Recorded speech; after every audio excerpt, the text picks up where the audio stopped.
Hello అండి అందరికీ. అందరూ ఎలా ఉన్నారు? బాగున్నారా? వెల్కమ్ టు అశ్వధారాధ్య వ్లాగ్స్. నా పేరైతే స్వర్ణ. ఇక్కడనైతే నేను రవ్వతోనైతే కేక్ చేస్తున్నాను. ఈ వీడియో చూసే ముందైతే అందరికీ ఒక రిక్వెస్ట్ అండి, ప్లీజ్ ఎవరైనా ఫస్ట్ టైం చూస్తుంటే మాత్రం ప్లీజ్ సబ్స్క్రైబ్ చేసుకొని సపోర్ట్ అయితే చేయండి.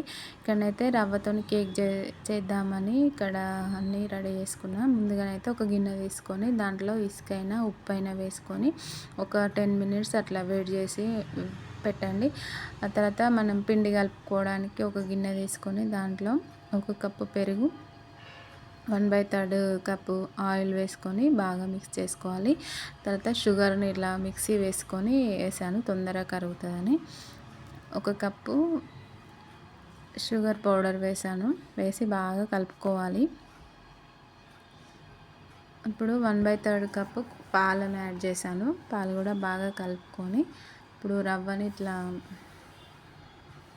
జల్లించుకొని వేసుకుంటే మంచిగా మిక్స్ అవుతుంది. దాంట్లో కొద్దిగా బేకింగ్ సోడా, వంట సోడా కూడా వేసాను, అది వీడియో రాలేదు.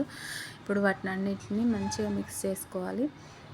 దీన్ని ఒక పావు గంట సేపు పక్కకు పెట్టుకొని నాననివ్వాలి. రవ్వ పీల్చుకుంటుంది కదా వాటర్నంతా, ఆ పాలని మొత్తం పీల్చుకుంటుంది కాబట్టి ఒక పావు గంట సేపు నానితే మంచిగా, ఇంకా ఏమన్నా పాలు పోసుకుంటే పోసుకోవచ్చు గట్టిగా ఉంటే. నేనే ఒక మిస్టేక్ చేసిన, అది కొద్దిగా నాననిస్తే బాగుండు, నాకు కొంచెం గట్టిగా వచ్చింది కేకు. ఇప్పుడు దీంట్లో ఒక ఇలాచీ కూడా దంచేసాను.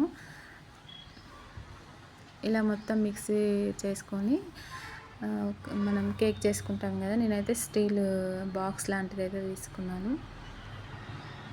ఎందుకంటే బ్యాటర్ కొంచెం ఎక్కువ ఉంది, కేక్ మౌల్లో అయితే ఇది ఎక్కువ అయిపోతుందని స్టీల్ గిన్నె అయితే తీసుకున్నాను, బాక్స్ లాంటిది. దాంట్లో వేసుకొని మొత్తం ఇట్లా ట్యాప్ చేయాలి. ట్యాప్ చేస్తే మొత్తం స్ప్రెడ్ అవుతుంది అన్నమాట.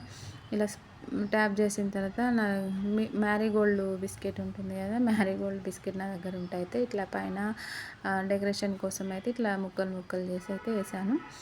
ఇప్పుడు ఇదైతే వేడైపోయింది. దాంట్లో ఒక స్టాండ్ పెట్టుకొని మనము వేసిన కేక్ బ్యాటర్ గిన్నెను అయితే దీంట్లో తీసుకొని పెట్టుకోవాలి. దాని మీద మళ్ళీ మూత పెట్టాలి. మూత పెట్టిన తర్వాత మళ్ళీ ఇంకో మూత పెట్టి కవర్ చేసుకోవాలి, లేకపోతే దీని వాటర్ అంతా కేక్లో పడుతుంది.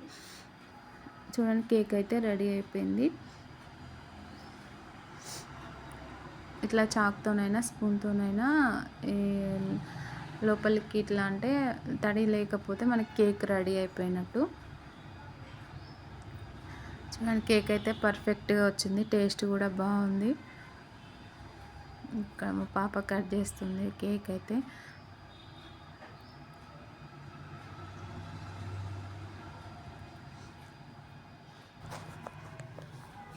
తనే కట్ చేసుకొని తనే తింటుంది. అయితే బాగుంది మమ్మీ అని చెప్తుంది. వాళ్ళ అన్నయ్యకి అయితే తినబెడుతుంది ఇక్కడ కేకు.